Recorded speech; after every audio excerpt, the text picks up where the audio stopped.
Ito na yung ni-live natin kagabi guys. Ang Y Delta connection using single push button. Ito yung ni-live natin kagabi, no? Bali yung start push button natin, yan na yung on and off, no? Start tapos off. Dahil gumamit tayo ng impulse relay. Kung makikita natin, no?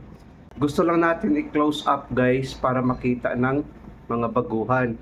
Tapos mayroon din tayong indicator lamp, no? Na main.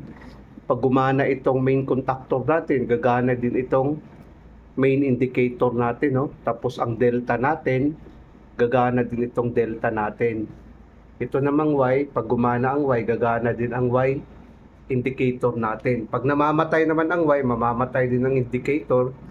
Ganon din itong delta, mamamatay din. Pag mamamatay ang delta contactor natin, ganon din sa main. Ito kasi indicator lang ito na palatandaan na gumana ang ating device. Tapos mayroon tayong ginamit na timer na on-delay timer.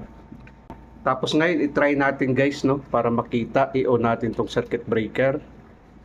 Single push button lang ito guys, Y Delta connection, no. I-try natin ang unang gumana ang main at saka Y. After 3 seconds, gagana naman ang main at saka yung delta, no. Try natin. 1 2 3. Ayan, gumana ngayon ang main at saka delta. Yun ang ano niya guys, no? Y delta connection kasi ito guys. Kumbaga sa Pilipinas, sinatawag ito na Y start delta run. Pag i-press natin to ulit, mamamatay, no? Kung makikita natin, yan. Pag i-press natin ulit, gagana ang main at saka Y. After 3 seconds, ang main at saka delta na rin.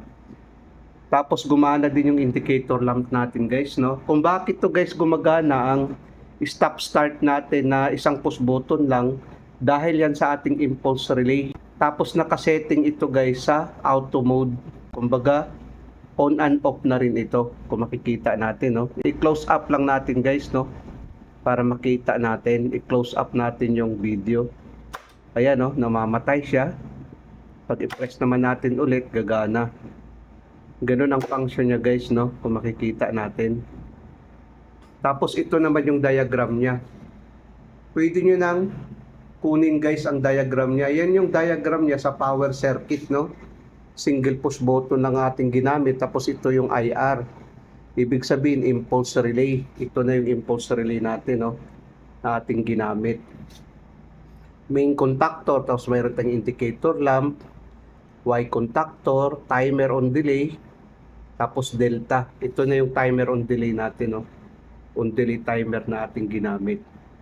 Yan yung sa control niya guys, no? Kung makikita natin. Tapos ito naman sa power circuit niya, no? Yan yung sa power circuit niya. Kung makikita natin, no?